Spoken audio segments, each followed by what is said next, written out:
produzindo coisas que não poderiam tecnicamente ali estar. E começamos essa campanha.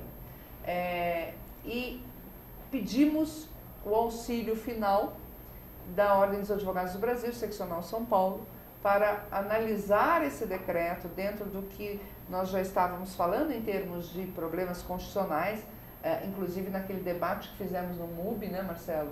E a vice-presidente, a doutora Ivete Senise, lá também estava, e de uma forma, ela nem teve muito tempo, mas ela analisou a questão, deu o seu parecer, a Associação dos Advogados do Estado de São Paulo também ali estava presente, e a partir daí, então, fomos pedir um auxílio institucional, que, para mim, da instituição mais séria do Brasil, principalmente nessa área jurídica.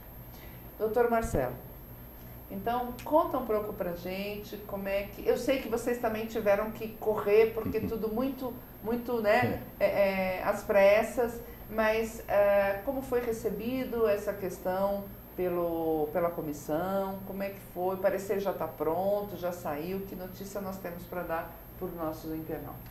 Pois não, Rosana.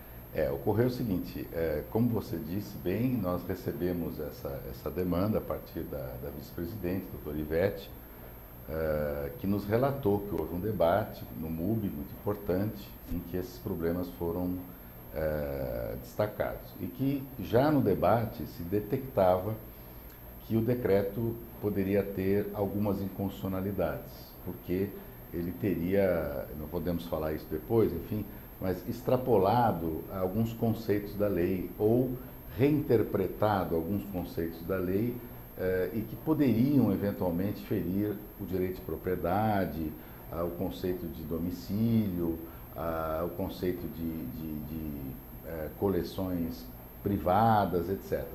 Então, a partir daí, a doutora Ivete nos oficiou, via presidente também, da OAB, doutor Marcos, e a comissão fez uma reunião virtual, porque não dava para a gente se reunir, a gente tem reuniões a cada 2 meses, ordinárias, aí fizemos uma reunião virtual pedindo quem dos nossos colegas poderia se voluntariar para dar o parecer, ou porque, enfim, tivesse uma afinidade maior com o tema, ou porque também, é claro, tivesse disponibilidade naquele momento. Aí 2 colegas se manifestaram, o professor Roberto, dizendo que poderia ajudar, mas que não poderia redigir, porque também estava meio afogado de trabalho, e o professor João Paulo Pessoa. E eu também dei uma mão, assim, dando uns palpites. E foi isso, aí nós nos reunimos aí virtualmente, trocamos algumas ideias e o parecer saiu, felizmente, um parecer que procurou analisar o conceito de bem cultural a partir da Constituição Federal, do artigo 206, e o que são os bens culturais, o que é a cultura nacional, quais são os bens que podem e devem ser preservados, o que é o espaço público, o que é o espaço privado, e a partir daí nós fomos, vamos dizer assim, descendo na análise até chegar no decreto. Então você não vai dar o resultado ainda, a gente vai fazer esse exercício para que o nosso internauta possa entender, não é? Perfeito. Como é que você chegou a essa conclusão, não Perfeito. é? Não é? É isso aí. Mas não, pode continuar. Não, então, e a partir daí, quer dizer, o Dr. João Paulo, ele faz uma análise, né? Primeiro, do que são bens culturais, segundo a Constituição Federal, quer dizer, qual é o conceito de bem cultural, aquele bem que tem um destacado valor artístico, paisagístico, histórico, ecológico, enfim, e que representa a cultura brasileira através das suas regiões, enfim, e faz uma análise também das competências, o que compete à União, aos estados e ao Distrito Federal. Os municípios têm uma participação, eu diria, um pouco menos importante em termos globais nessa questão. Bom, aí se analisa a nova lei, né, a velha lei antiga de 32, o decreto-lei, 32? Acho 37. 37, perdão, 37, e aonde já, vamos dizer que era praticamente a regra matriz nossa da preservação, né, com alguns institutos clássicos, como o tombamento, que é o grande, o clássico instituto que o direito urbanístico tem para preservar bens culturais, né, bens móveis, imóveis, enfim, e depois até chegar à nova lei, né, de 2009, que é, enfim, uma lei que está na infância ainda, né, tem 4 anos, eu diria que ela está engatinhando, por isso acho que também alguns problemas, conceitos novos, que para os juristas ainda, acho que é um desafio ainda a gente trabalhar esses conceitos, né. Claro que a gente tem a referência da Constituição, que é uma referência importante, necessária, do que é bem cultural, do que é cultura, etc., mas sempre os conceitos da lei, talvez o Dr. Pedro possa até ajudar, mas, enfim, tem conceitos que são muito técnicos e a gente ainda está trabalhando um pouco isso. Eu acho que o maior exemplo é o uso de palavras que nem no dicionário nosso estão, né? É o musealizável. Eu acho que tudo isso dificulta o nosso trabalho. Sem dúvida, sem dúvida, né? Agora, só para retomar, né, para a gente relembrar, o decreto não pode ser maior que a lei. Certo, doutor Marcelo? Perfeitamente. Doutor Pedro. E, infelizmente, esse decreto veio querendo ampliar os limites da lei a que ele surge. E acho que os maiores problemas para a sociedade é a definição de bem cultural que eles trazem, não é? E a definição de interesse público. Exatamente. E aí que começou toda essa nossa discussão. Então, no decreto, eles trazem o bem cultural. Doutor Pedro, relembrando, o que o decreto fala como bem cultural? O decreto, o conceito é extremamente vago, né? É difícil imaginar alguma coisa produzida pelo homem que não pudesse ser enquadrado dentro dos limites do conceito oferecido. É o artigo 2º do decreto, que diz de uma maneira lamentável que, para fins desse decreto, bens culturais são bens culturais. E acrescenta os naturais, sem definir os que são os culturais. E dá uma qualificação ao bem cultural, sem defini-lo. Bem cultural mais os naturais que sirvam de testemunho da ação do homem num determinado território. Nós até brincamos aqui como exercício, né, de raciocínio, que até os dejetos humanos poderiam ser enquadrados nessa definição, porque é um bem material que comprova a ação do homem num determinado território. Isso dá uma discricionariedade a quem vai aplicar essa lei exacerbada, né? Quer dizer, bem cultural pode ser aquilo que... Qualquer coisa. Né? E isso gera insegurança jurídica, justamente por essa indefinição do que seja o bem cultural. Eu acho até que o problema não haveria tanto problema se não houvesse o artigo que declara de interesse público o bem cultural. Exato. Não é? Ficaria uma coisa sem conceito, vaga, mas sem repercussão, né? Eu acho que o grande problema é o seguinte... Um dos pontos que muito se discutiu no debate do MUB e que é protegido pela nossa Constituição é a segurança jurídica, né? O debate que emerge da mídia induz a um equívoco de que esse decreto fosse dirigido para obras de arte. Na realidade, estamos falando de bens culturais. Nesse universo está incluída a obra de arte. Porém, isso afeta não só coleções privadas de colecionadores de arte. Isso afeta quem tenha, por exemplo, uma coleção de numismática, quem é um filatelista. O bem cultural, ele não está restrito a uma escultura, às belas artes, a uma pintura, é qualquer coisa. E as regras estabelecidas por esse decreto atingem enormidade de pessoas, né? A vida de muita gente. Isso gera insegurança jurídica. E uma coisa que a professora Ivete lembrou é que o bem natural incluído neste decreto conflita literalmente com a lei de direito ambiental, porque a definição de bem natural está lá, né, protegida lá, aí eles vêm para... É tudo muito atrapalhado, né? Agora, então eles tentam definir o que é bem cultural, como disse o Dr. Pedro, numa abrangência enorme, para que logo depois eles digam mais ou menos isso. Será declarado de interesse público o bem cultural escolhido, né, por um conselho. É mais ou menos isso.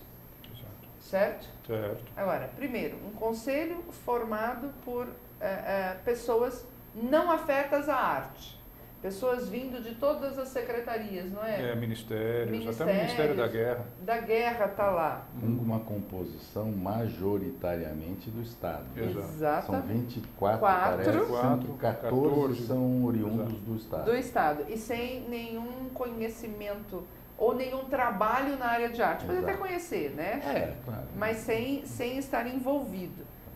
E não conversaram com a sociedade. Agora, qual é o impacto desta declaração de interesse público em cima de um bem? Eu acho que essa é a grande questão. Vai poder, do jeito que está, atingir toda e qualquer obra de qualquer pessoa ou só de museu? Do jeito que está? De fato, já aqui nós temos um problema sério, porque o decreto, ele fala no artigo 6º, né, que não se aplica, a lei diz que não se aplica a lei às bibliotecas, aos arquivos e aos centros de documentação e às coleções visitáveis, né? Então, um dos pontos que o parecer ressalta é que não poderia, evidentemente, o decreto alargar ou colocar as coleções visitáveis ou as coleções privadas, enfim, no seu âmbito de abrangência, porque estaria conflitando diretamente com a lei, né? E com a Constituição. E com a Constituição. Mais ainda. E com a Constituição. Agora, para deixar bem claro, então existe essa brecha no decreto que pode possibilitar esta maior abrangência da declaração de bem cultural e da declaração, entre aspas, de interesse público. Eu acho até, Rosana, que existem problemas na própria lei até. É que agora nós estávamos assim, uma lei restrita, não é? Que não atinge a todos, exato, né, Marcelo? É difícil para nós isso, né? Porque a preocupação imediata foi analisar o decreto, mas como a lei traz conceitos técnicos muito abertos, muito, vamos dizer assim, que vem do mundo da arte, etc., realmente ela traz muita insegurança jurídica, porque me parece que dá muito poder ao executivo para definir situações como, por exemplo, que bem pode ser declarado de interesse público, né? Se essa comissão achar que um determinado bem, ainda que não tenha valor cultural nos termos da Constituição, ela diz que terá de uma forma arbitrária. Então, esse é o problema. Eu acho que são muitos conceitos técnicos e muito poder ao executivo para definir um mercado que é muito sensível, muito, vamos dizer assim, muito sofisticado em termos de avaliação. Exato. Né? E só para deixar para o internauta entender, né? Milhares de leis são editadas o tempo todo no Brasil, então é muito difícil, até mesmo para a OAB, conseguir fazer esse acompanhamento. A gente depende da denúncia, né, de alguém que fala, olha, veja esse problema. E nós tivemos a sorte de ter um especialista nessa área, que também é difícil. Também é difícil. Né? Que é o Pedro, que levantou essa bola. Inclusive, Marcelo, não sei se você sabe, ele foi alvo de ofensas, inclusive, falando que ele era um oportunista por estar querendo falar algo que não era verdade. Né? Então, após isto e após o debate no MUBI, o governo resolveu falar, não, precisamos conversar e acalmar a sociedade. Claro. Não é? Mas eu acredito que esta conversa talvez não saia da forma como a gente imagina e que realmente... Veja, a gente sabe como é que são feitas as leis, né? A gente brinca que... Então, conta um pouco, Às vezes existe até uma piada, né? Que diz que é como são feitas as salsichas. Se você souber, você jamais vai comer as salsichas, né? se você souber o que entra lá dentro da salsicha. A lei é mais ou menos isso, né? Quer dizer, entre a intenção daquilo que se quer fazer e o produto final, né, vai uma distância muito grande, porque você tem interesses políticos, você não controla muito a lei, é um pouco Frankenstein, de repente ela vira aquele negócio que está lá. É isso mesmo. Né? E muita emenda, muita, enfim, participação, às vezes positiva, às vezes corporativista, enfim. Às vezes do próprio executivo, às vezes de corporações, enfim. Então, o que acontece? Pode ter havido, evidentemente, um desejo de preservação, um desejo vamos dizer assim, de evitar que bens importantes saiam do país, etc. O que é uma coisa constante. Cada vez que se fala em arte, isso é a preocupação diria de séculos, né? Não é de agora. Agora, o resultado necessariamente não é positivo. Nós verificamos isso, né? Que foi uma lei, eu diria, muito pretensiosa, né? Muito pretensiosa. Muito. Eu dou como exemplo também para os internautas, Marcelo, na minha área, a lei que veio a regulamentar os planos de saúde, ela é do dia 3 de julho de 1993. Sim. No dia 4 de julho, saiu publicado no Diário Oficial a alteração de mais de 20 artigos da lei que no dia anterior entrou em vigor. Que absurdo. Né? Através de medida provisória. Então, este é o Brasil, infelizmente. De né? fato. E a lei, eu acho que passou um pouco batido, talvez esperando a regulamentação. Foi isso, Pedro? Olha, eu fiquei um pouco assustado recentemente, porque com a nossa participação nesse assunto, a gente passa a acompanhar mais de perto e tudo que sai nos veículos de comunicação, a atenção é redobrada, né? E eu acompanhei uma matéria do jornal Estado de São Paulo, autoria do JB Medeiros, desse mês, dizendo: conferência pede repúdio ao mercado das artes. Moção aprovada em Brasília apoia Marta e Dilma e pede que não se mexa no recém-editado Estatuto dos Museus. Quem está acompanhando o assunto, vê uma matéria dessa, vai se debruçar, vai ler. O que me chamou a atenção aqui, que é um assunto que nós não tivemos nem oportunidade de conversar. Essa conferência reuniu em Brasília 2.000 delegados. É o teor da matéria. Aí, confessando aqui a minha ignorância, não sei o que se trata a Conferência Nacional de Cultura, telefono para um, telefono para outro, ninguém conhece a Conferência Nacional de Cultura, não há outro caminho senão pesquisar, vou pesquisar. E aí vem o susto e vem o que nós estamos conversando aqui, que quem é da área jurídica avalia de outra maneira, né? Consegui descobrir que a Conferência Nacional de Cultura faz parte do Conselho Nacional de Política Cultural, CNPC, e que foi convocada por uma portaria do Ministério da Cultura, assinado pela ministra Marta Suplicy, que é a portaria número 33, de 16 de abril de 2013. 2013 agora. Muito bem. Internet, puxa-se a portaria, tem apenas 20 páginas, né? E o que eu começo a assustar? Fala, bom, 2.000 pessoas não podem ser todas do IBRAM, porque o IBRAM recém-criado são 425 cargos em comissão. Já é um gigantismo estatal, né? Mas 2.000 pessoas, o que é isso? Né? Levadas a Brasília dinheiro público, né? Aí, no própria portaria, se faz menção a uma outra lei mais recente do que a criação do IBRAM e mais recente do que a criação do Estatuto dos Museus. É uma lei de número 12.343, de 2 de dezembro de 2010. Fui para ver do que se trata. Institui Plano Nacional de Cultura, PCN.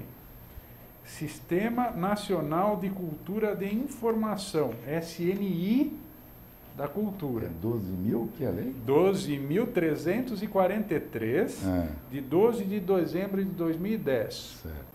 Cria Plano Nacional de Cultura, PCN, Sistema Nacional de Cultura e de Informação. SNI-C.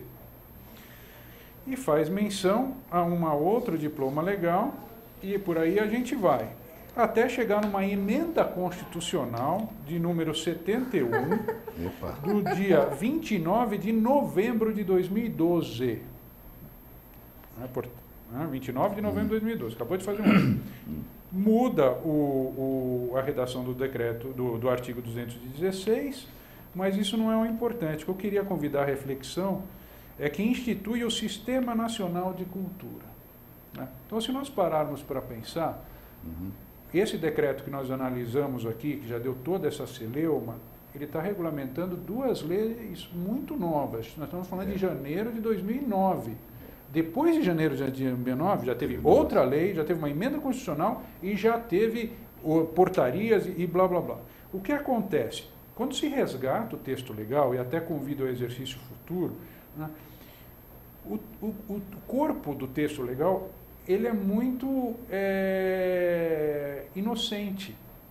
Dão diretrizes assim de uma aparência inofensiva. É preciso salvaguardar a origem dos povos que constituem o povo brasileiro, é preciso salvaguardar isso e aquilo. Mas no final da lei, sempre cria alguma coisa. Vem sempre um artigo. Vem sempre no finalzinho da lei, cria-se um sistema, né? E ali existe o aparelhamento da máquina pública. O que nós estamos assistindo é, nos últimos 5 anos, um esforço e uma excitação legiferante aí, estão produzindo textos legais que nem quem é da área não tem notícia, ou é consultado, ou fica sabendo. Essa legislação passa no Congresso, aparentemente não tem nenhum tipo de algo mais... imposição, mas sempre cria alguma coisa. Recentemente, não é só os estatutos do museu e o IBRAM. Repito, o IBRAM foi criado com 425 cargos em comissão. Foi criado um Sistema Nacional de Cultura. Foi criado um Plano Nacional de Cultura. Foi criado um Sistema Nacional de Informação, SNI da Cultura. 2.000 delegados. O que acontece? Quem preenche esses cargos? São concursados? Não é cargo de eleição, não é cargo de mandato público por via eleitoral. Então, não são concursados. Cargo em comissão. Cargo em comissão. Então, isso tem um viés também de correligionários, de atender uma base política dentro do governo. E aí a gente assiste algo que vem da base para cima. Conferência pede repúdio ao mercado. Não interessa que área da economia a gente esteja tratando. Né? Chama a atenção um aparelhamento da máquina nesse porte. Mas né? Eu acho que isso está acontecendo em todas as áreas. Eu só me assusta saber disso e, ao mesmo tempo, Marcelo, Saci Pererê está proibido. Está proibido? Está proibido. Atirei o pau no gato, está proibido. Então, tudo que nós vivemos de folclore no Brasil, não é? Eu adorava o Saci Pererê, era uma Monteiro Lobato sendo criticado. Então, assim, são essas incoerências, eu acho, que são complicadas, né? Sem dúvida, sem né? dúvida. Pra gente. Eu também desconhecia essas novas leis aí, até anotei para poder pesquisar um pouco. É preocupante, né? Realmente é preocupante, porque sempre a gente tem que pensar que uma das ideias da manifestação cultural é a sua espontaneidade, né? E às vezes muita regulação não é bom, né? Principalmente em alguns setores sensíveis, né? Até porque nós levantamos aqui, Marcelo, se a gente for pensar do lado mal, né? Qualquer artista, começando carreira, ou que nem seja artista, vai ser declarado artista por causa de um quadro que ele tenha, e de repente ele vai virar o Picasso brasileiro. É verdade. Outro dia o Henrique Amaral estava brincando aqui, ele falou assim, nunca precisou ninguém dizer que a Mona Lisa é a Mona Lisa. Claro. Né? A sociedade diz o que é o bem cultural. Sim, sem não dúvida, é? sem dúvida. Então, é muito complicado. Pensando do lado do mal, porque nós advogados temos que fazer o papel do advogado diabo, não tem jeito. Né? Alguém vai bater na sua casa para falar que a sua obra do Rembrandt vai ser declarada de interesse público. Né? Será que isso não pode dar asa para uma corrupção? E outra coisa que é um conceito jurídico, mas é importante, acho que sempre tem que ser lembrado, os professores especializados sempre dizem isso, quer dizer, nem toda manifestação cultural necessita de proteção. Né? Isso é importante, quer dizer, sem dúvida. Há muitas manifestações culturais importantes que devem ser completamente livres. Por exemplo, o carnaval é um típico exemplo de manifestação cultural, né? Brasileiríssimo, importantíssimo, etc. Mas ninguém nunca falou em tombar o carnaval ou impor regras. Ou fazer uma comissão. Censurar as músicas. Exatamente. Né? O carnaval tem a sua dinâmica, né? Então é preciso também respeitar isso. Né? Eu também acho sem essa dúvida. Coisa nossa, não é? Sem dúvida. Não, eu também acho. Agora, você daqui a pouco eu vou ter que pedir intervalo, mas eu só queria provocar um pouco o pessoal aqui. A sociedade fala muito que os advogados são os que atrapalham. Os advogados que lotam o judiciário. Então, eu queria ouvir os dois na seguinte questão que eu vou colocar. Se existem leis que vêm e são publicadas, ou se não são feitas leis para tutelar eventuais interesses e direitos, a quem cabe provocar o judiciário que está lá para pacificar a sociedade? Né? A culpa é do advogado de lotar o judiciário? Doutor Marcelo e doutor Pedro. Agora ou depois do intervalo? Pode ser agora, depois eu vou para o intervalo. Tá certo. Bom, olha, você tocou num ponto muito importante, Rosana, porque realmente eu não tenho assim dados muito exatos, mas eu me recordo que parece que mais do que 50%, certamente 55% parece, das demandas na Justiça Federal, Estadual, etc., são provocadas pelo Estado, pelo governo, pelo INSS, enfim, por entidades públicas em geral, né? O Estado, o município, etc. Então, o grande cliente do judiciário é o governo, né? Depois os grandes bancos, grandes operadoras consumidoras, etc. Família. Telefonia, Isso. Família, etc. De modo que a gente sabe, quer dizer, só existe conflito judicial quando todos os meios não foram possíveis de solucioná-lo. Por isso a importância da mediação, da arbitragem, etc., que hoje crescem. Mas de modo que o advogado ele procura dar a melhor solução técnica aos problemas, né? Ele não atrapalha, ele ajuda, ele procura colaborar com a justiça para que as pessoas tenham os seus direitos preservados, né? E se tivéssemos leis não tão abertas e dependendo de tanta interpretação e correções... Pois é. Não é? Até um paradoxo, né? Porque eu diria assim, as leis necessárias não são feitas. Veja a reforma política, né? Por exemplo, é o exemplo. Brilhante. É o clássico, né? Aquilo que a gente briga há 50 anos por uma reforma realmente não cosmética, né? Uma reforma séria, não vem, né? Vem assim, algumas, a gente faz uma mulher, uma pinturinha, né? Um rímel aqui, um batonzinho, um ruge, mas a reforma mesmo não vem. Então, é complicado. E vem coisas assim de interesses de ocasião, né? Exatamente. Infelizmente é isso.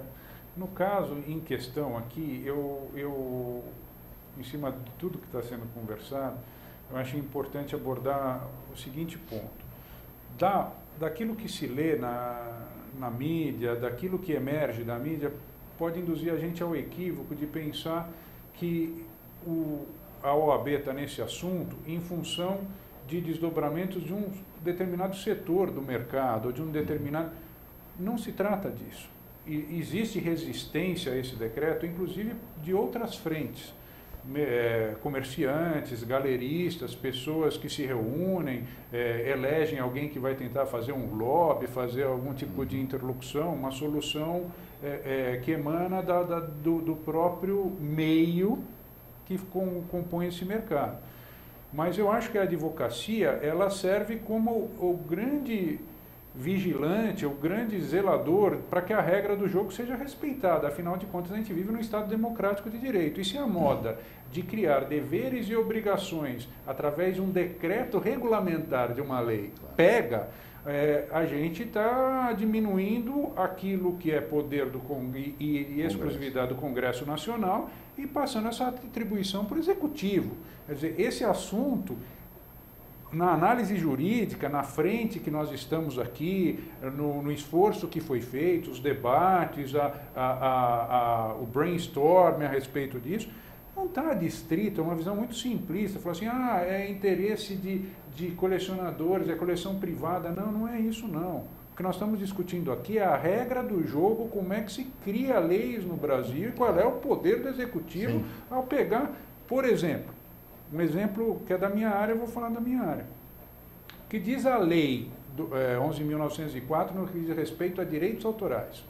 Ela cria uma obrigação simples. Os museus facilitarão, não é poderão facilitar, não é uma faculdade, é um dever, facilitarão a reprodução daquilo que tiver no seu acervo. Ponto final. Respeitando a legislação vigente. O que vem o decreto? O decreto chega e diz, olha, tem que pedir autorização prévia ao museu. Autorização prévia é um entrave burocrático, não está criando uma facilidade, já está indo na contramão. E cria um direito. Os museus podem cobrar por reprodução daquilo que está no acervo. Isso fere não só o que dizia a lei que estava sendo regulamentada, isso fere a legislação de direitos autorais, que privilegia a criação. É a propriedade intelectual do ato de criação. Nem o museu, nem o particular, nem o Estado, quem quer que seja, ao adquirir um bem, ele não se torna coautor. Ele não recebe o privilégio de ser tratado como coautor da obra. É propriedade intelectual e patrimonial de quem criou a obra. Vem o decreto e cria um direito que não existia. Essa regra do jogo está sendo infringida. Não se trata de um assunto de bens culturais, um setor do mercado. Uma violação de um direito da regra é um precedente grave. Claro. Quer dizer, se a OAB não reage, se a advocacia não reage, não é porque somos chatos, ou é porque essa é a regra de um Estado democrático de direito. Claro. Então, resumindo para o nosso internauta, antes do intervalo, qualquer lei, se entendermos que ela está ferindo a Constituição ou outra lei, ela pode ser combatida sim, e tem que ter, obviamente, um parecer, um fundamento jurídico, e quem pode dar é a Ordem dos Advogados do Brasil, não tenho dúvida quanto a isso, é quem tem legitimidade, inclusive para propor as medidas corretas. Então, você internauta, não fique achando que a OAB, Rosana, o Pedro ainda está na área, mas Rosana, Marcelo, a OAB tem algum interesse no mercado de artes? Nenhum. Adoro, né? Adoro visitar museu, não tem nenhum Picasso mas em casa. Nada. Infelizmente. Infelizmente. Nós estamos aqui para brigar pela legalidade, pelo Estado Exatamente. democrático de direito em qualquer área. Se você souber de alguma lei que foi publicada hoje, ontem, ou há um ano atrás, e que não está sendo muito noticiada, mas não hesite em procurar descobrir se ela é inconstitucional ou não. Eu tenho certeza que a OAB está aberta a isso, Marcelo. Sem dúvida. O nosso trabalho é esse. Nosso trabalho é colaborar para que o Estado de Direito seja vigilante, seja respeitado. Esse é o papel da ordem, né? Com todo o reflexo na sociedade. Sem dúvida. A gente volta daqui a pouquinho.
Atenção, este veículo está sendo roubado. Ligue para a nossa central e diga a localização exata desse veículo, porque com o localizador instalado nele vai ser difícil encontrar. Chegou o Bebom, rastreador com tecnologia de telemetria de última geração. Com ele, você sabe exatamente onde estão seus veículos, frota e família. Contrate agora. Acesse www.bebom.com.br.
Voltamos e aqui está fervendo a conversa.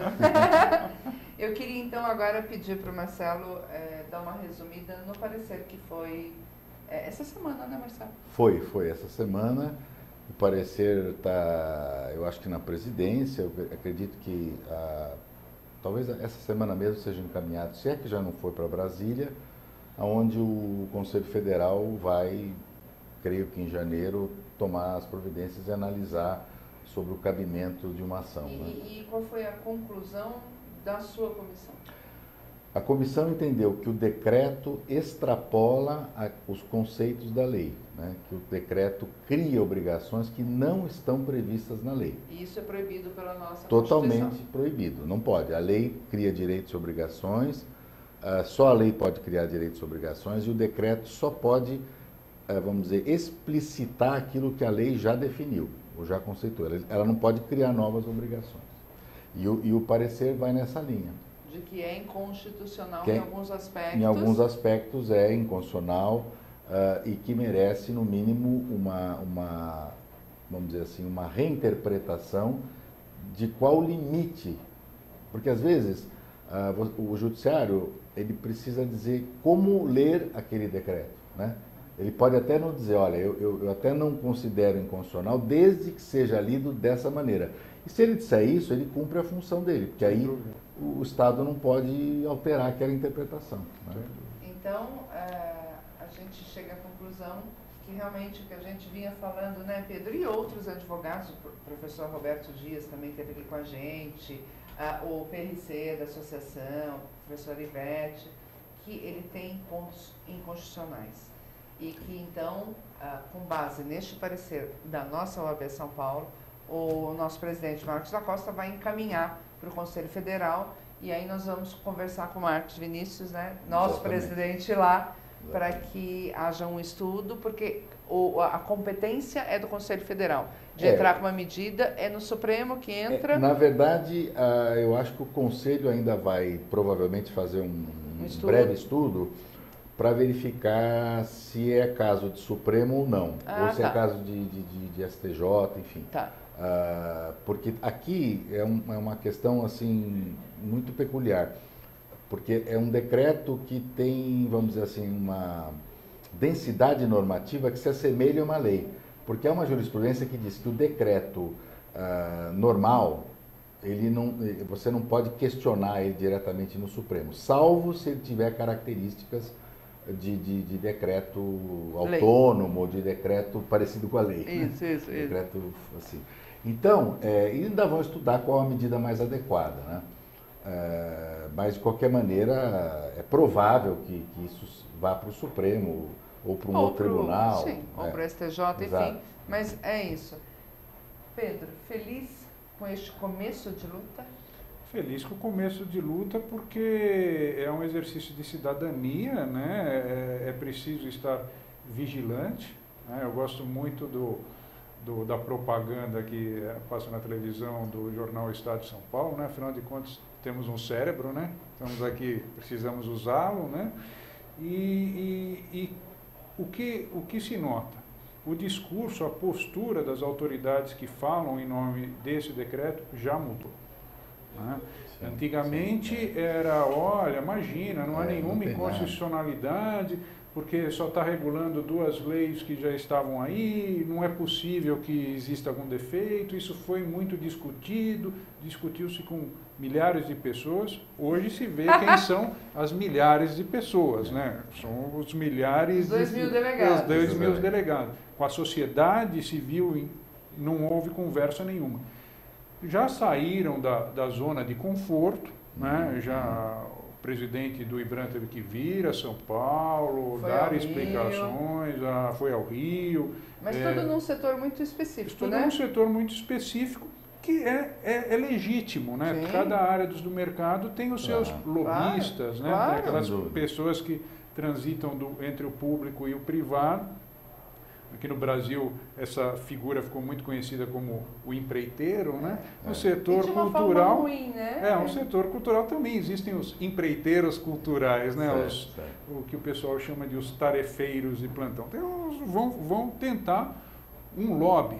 Eu, particularmente, não acredito no caminho do lobby em função desse aparelhamento da máquina e dessa pressão dessa máquina que é visível hoje em dia. A gente estava falando em reforma política, vamos abordar um pouquinho o tema. Porque isso não parece estar limitado à área cultural. Outro dia, ouvindo a CBN no carro, tive a oportunidade de ouvir a Conferência Nacional, a orelha já levantou, né? A Conferência Nacional do Bem-Estar se reunir, o Conselho Nacional. Afinal de contas, a gente já tem um ministério dessa pasta, né? Quantas conferências nacionais existem? Como é que a máquina estatal está sendo aparelhada? Porque a gente é o reflexo de ver, isso parece comitês da época da União Soviética, né? Existem comitês para cada assunto, né? O governo aparelha a máquina, conversa com aquele comitê, sai um projeto, a base governista no Congresso aprova. Temos aqui 4, 5 leis com emenda constitucional de uma área que as pessoas nem sabiam que foram aprovadas. Isso é preocupante. Está em andamento o projeto de regulamentação contra a homofobia. E é impressionante o lobby que está havendo para tirar direitos, inclusive já postos nas jurisprudências de nossos tribunais. Né? É aí que eu quero te provocar, Marcelo. Vou aproveitar que eu estou com um professor aqui de Direito Constitucional. Ano que vem vai ser um ano muito corrido. Temos a Copa, temos problemas econômicos seríssimos que serão camuflados por conta da Copa e vamos ter eleição. E muito pouco tempo para a população pensar nessa eleição.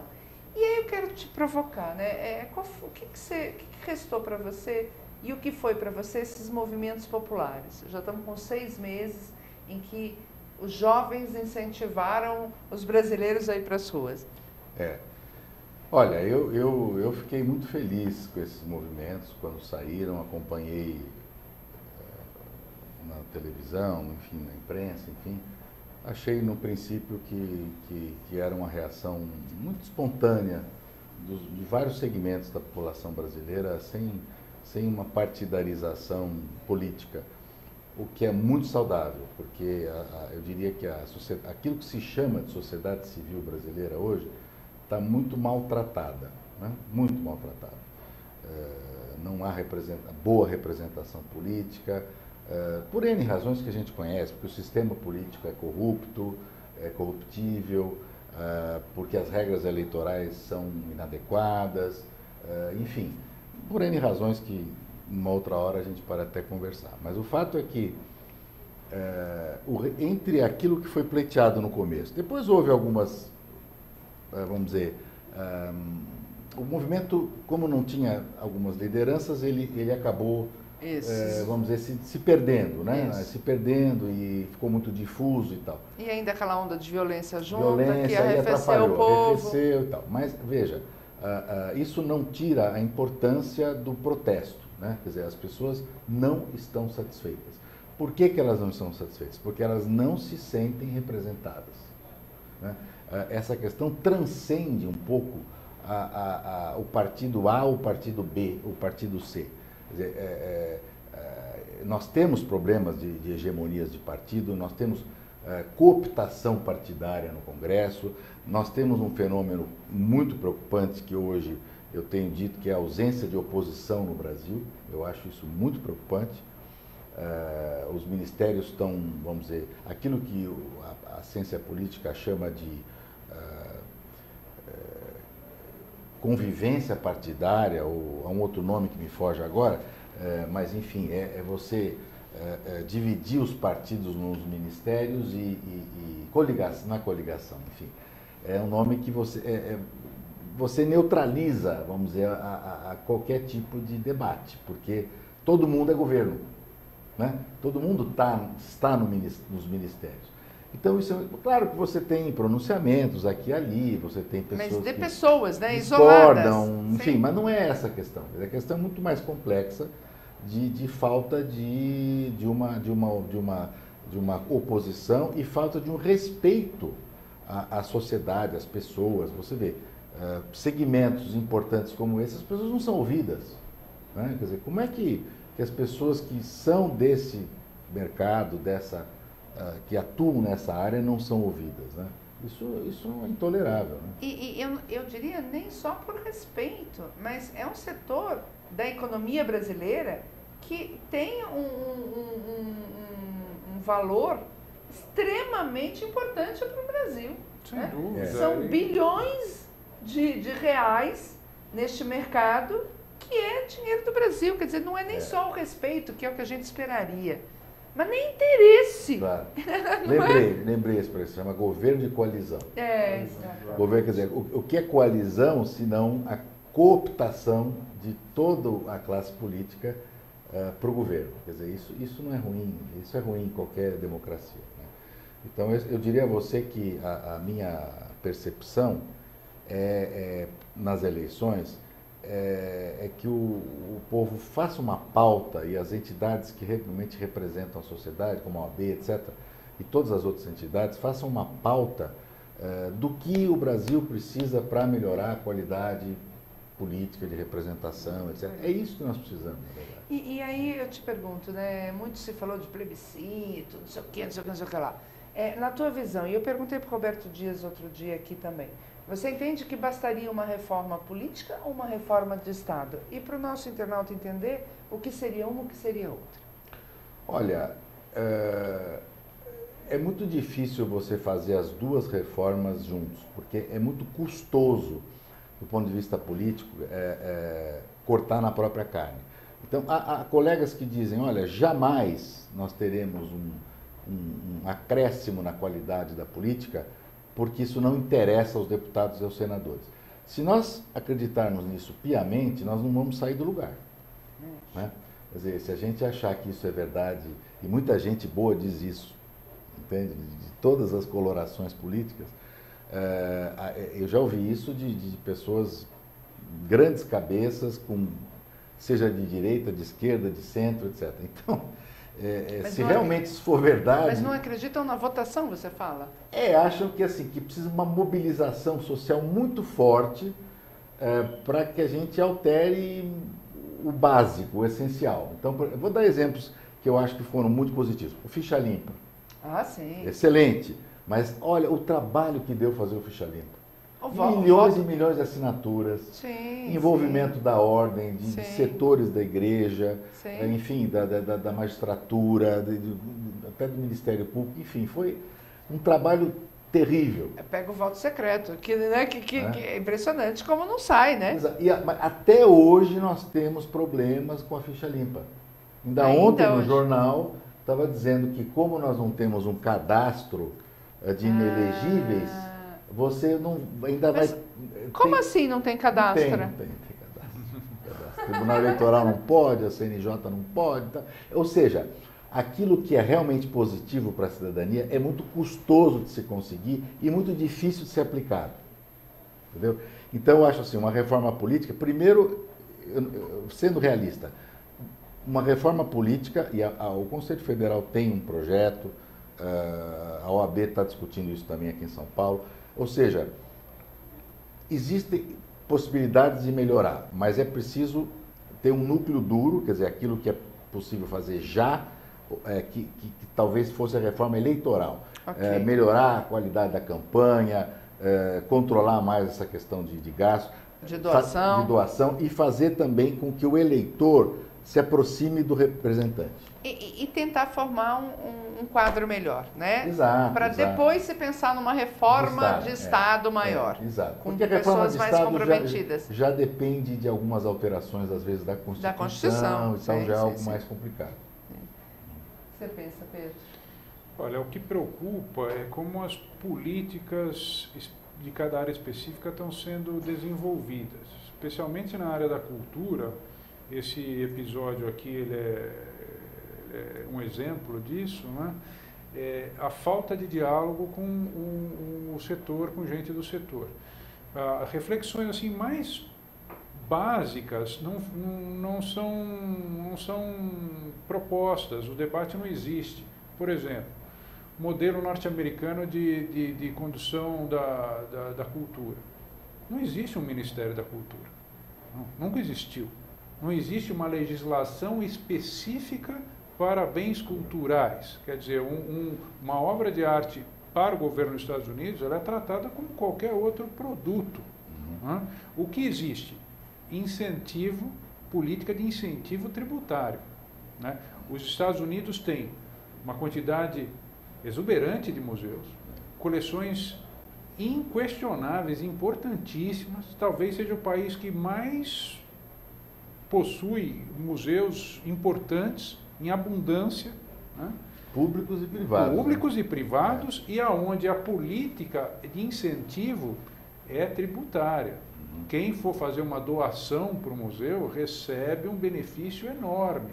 E desde o primeiro programa nós estamos discutindo aqui. Para repatriar bens culturais nacionais, são 40 e tantos por cento. Você acredita nisso? Não sabia, não. Quer dizer, o sujeito, vamos fazer um raciocínio rápido. O sujeito vai, e é lamentável, porque essa legislação, toda essa é baseada em legislação francesa, é uma visão importada. E o que acontece? As principais casas de leilão no mundo não atuam na França. Christie's, Sotheby's, Philips, não estão na França. Isso o governo não enxerga.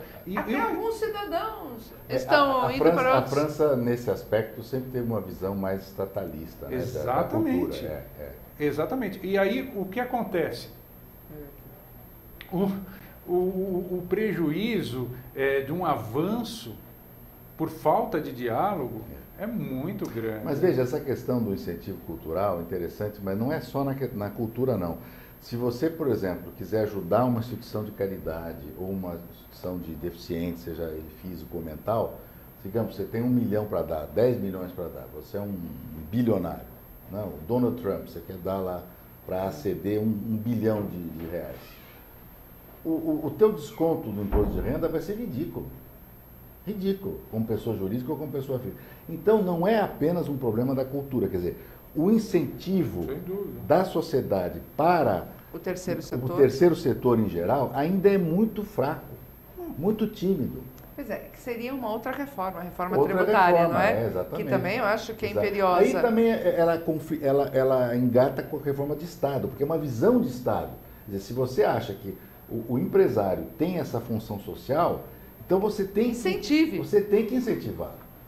Você não quer tirar do teu orçamento? Tá bom, mas deixa ele dar, deixa ele pagar, né, a conta. Agora, como é que a gente pode falar em uma política que evite que bens culturais saiam do país, se qualquer um que vá para comprar uma obra de Tarsila do Amaral, ou de Cavalcante, ou Portinari, num leilão internacional em Nova York, R$1 milhão,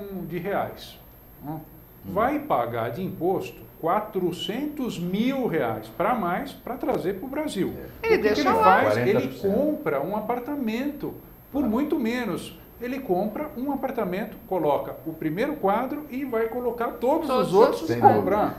Quer dizer, eu acho isso uma hipocrisia.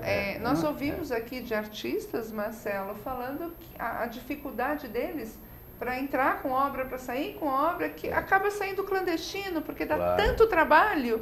Né? Então, se o objetivo, você começou o programa falando isso, se o objetivo é incentivar a cultura, é incentivar a proteção dos nossos bens, não é possível que seja por esse viés. Não é por aí. Não é?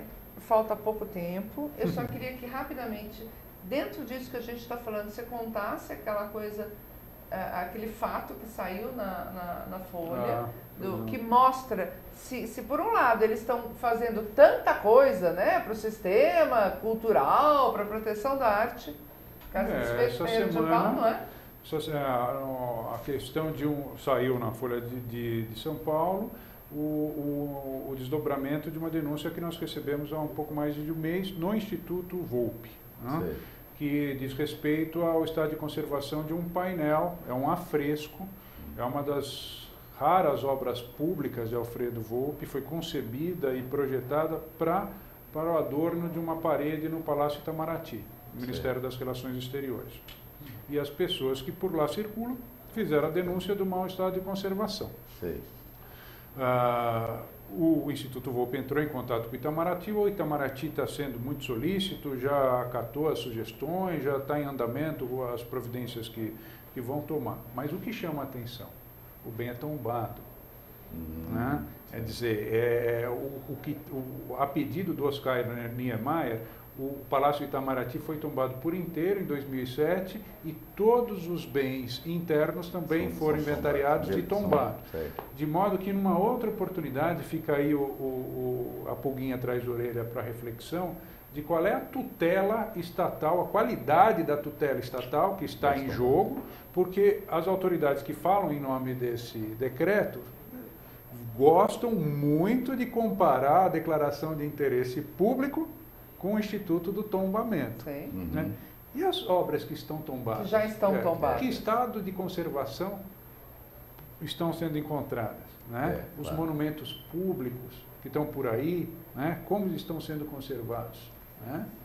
Bom, eu vou passar a palavra para os meus convidados e a gente vai encaminhando para o encerramento. Pedro, qual é o teu recado final? Olha, agora que nós estamos com o parecer da OAB São Paulo favorável, né, dizendo que realmente há inconstitucionalidades. Para mim é gratificante, né, como um exercício de cidadania, né, a reação imediata ao decreto é de quem tem família, tem filhos e espera um Brasil melhor, né, que meus filhos cresçam num país com regras jurídicas sólidas, conhecidas, transparentes, né, e a sensação é muito gratificante ter encontrado a receptividade na OAB, né, e vamos ver como é que o governo se comporta nesse assunto. Né? Agora que a luz está acesa, né? E que o assunto não é mais a opinião da doutora Rosana Piavasso. Muito Professor Marcelo. Olha, eu acho que só também fazer um pouquinho a propaganda da Ordem. Eu acho que a Ordem existe para isso, né? Você teve bastante atuação na Ordem. A Ordem está aí para defender os direitos humanos, a cultura, a sociedade, as minorias, enfim, o Estado de Direito, etc. De modo que acho que o seu programa está de parabéns. E é um espaço de interesse público importante para haver debate sobre também todos esses aspectos. E eu acho que a nossa função na Ordem também é, evidente, preservar a cultura. Não a cultura artificializada, né? Mas a cultura realmente que representa a sociedade brasileira. E eu quero dizer que nós estamos à disposição, à sua disposição, do público, enfim, para defender a sociedade. Essa é a ideia. Muito bem. Obrigado. A Soberania Cultural vai voltar em janeiro e a gente já vai dar notícia de Brasília, porque este programa vai até o final acompanhando essa luta. E outras lutas também, porque eu acho que esse é o nosso papel. Eu quero agradecer ao Pedro, que começou, né, com esse debate, que foi quem me passou esse decreto, tipo, Rosana, leia isso, aí o livro fiquei horrorizado e vai. E quero agradecer ao Marcos da Costa, presidente da OAB São Paulo, que encampou esse projeto, delegando ao professor Marcelo Figueiredo, presidente da Comissão de Assuntos Constitucionais da OAB São Paulo. Eu agradeço. Daremos notícia de Brasília em janeiro. E quero já fazer um convite para o Marcelo. Essa coisa eleitoral realmente me instiga muito e eu quero te convocar. Ele começou... Vamos lá. Estou brincando. Eu quero te chamar para a gente falar dessa questão de reforma política tributária no Tribuna do Consumidor. Vamos lá. Porque isso afeta e muito o consumidor brasileiro em vários aspectos. E aí a gente vai bater um papo muito legal sobre isso. Gente, Feliz Natal Pedro, Feliz Natal Marcelo, um ano maravilhoso a todos vocês. Muita paz, muito amor, muita alegria, felicidade, muito foco. Vamos pensar no Brasil esse ano que entra, porque a coisa não está fácil. E vamos ser solidários. Eu acho que é um momento de solidariedade e o Brasil vai virar, se unir e for solidário. Eu acho que esse é o foco que nós temos que fazer. Fiquem com Deus.